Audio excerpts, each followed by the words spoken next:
एक थासन शब्दों की हिंदी कहानी प्रस्तुत की गई है जिसमें रोमांस और संवेदनाएं हैं। वह शाम संध्या का समय था और बारिश हल्के हल्के गिर रही थी। अने अपने अपार्टमेंट की खिड़की से बाहर झांक रहा था। बारिश की बूंदें जैसे उसकी बेचैनी को और गहरा रही थीं। वह अकेला था, मन में कुछ अनकही ख्वाहिशें और चाहतें उमड़ घुमड़ रही थीं। तभी दरवाजे की घंटी बजी।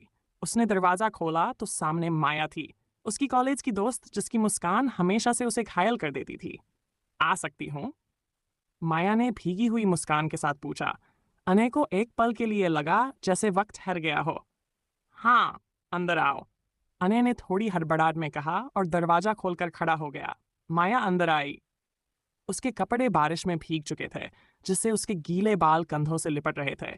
उसकी टी शर्ट शरीर से चिपकी हुई थी, जिससे उसकी छरहरी काया और भी आकर्षक लग रही थी। अनय ने उसे सोफे पर बैठने का इशारा किया और तौलिए की तरफ इशारा करते हुए कहा, तुम्हें सर्दी लग जाएगी, बाल सुखा लो।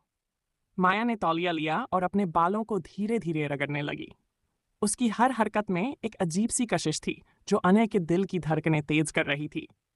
वह खुद पर काबू पाने की कोशिश कर रहा था, लेकिन माया की मौजूदगी उसे बेसुध कर रही थी। तुम्हारे यहाँ अचानक आना अजीब तो नहीं लगा? माया ने मुस्कुराते हुए पूछा। नहीं, बिल्कुल नहीं, बल्कि अच्छा लगा कि तुम आ गईं, अनय ने कहा, लेकिन उसकी आंखें कुछ और बयां कर रही थीं। माया ने शरारती नजरों से उसकी ओर देखा और बोली, कभी कभी लगता है तुम कुछ कहना चाहते हो पर कह नहीं पाते। अनय ने एक पल के लिए उसकी आंखों में झांका। ये वही पल था जब शब्दों की जरूरत खत्म हो जाती है और सिर्फ एहसास बोलते हैं।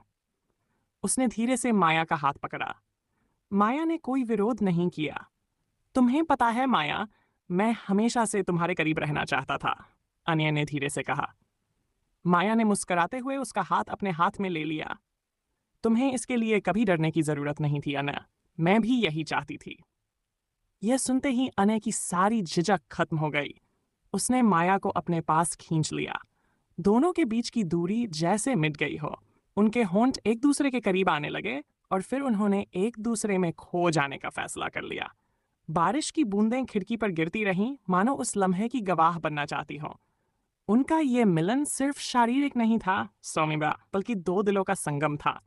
अनय ने माया के गीले बालों को उंगलियों से सहलाया और उसके होंठों पर धीरे से चुंबन दिया।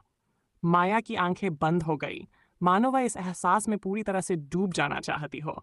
अनय ने माया को अपनी बाहों में समेट लिया और दोनों धीरे धीरे सोफे पर बैठ गए। माया ने उसके सीने पर सिर रखा और दोनों कुछ देर तक यूं ही खामोशी में लिपटे रहे। यह वह खामोशी थी जिसमें सैकड़ों बातें छिपी थीं।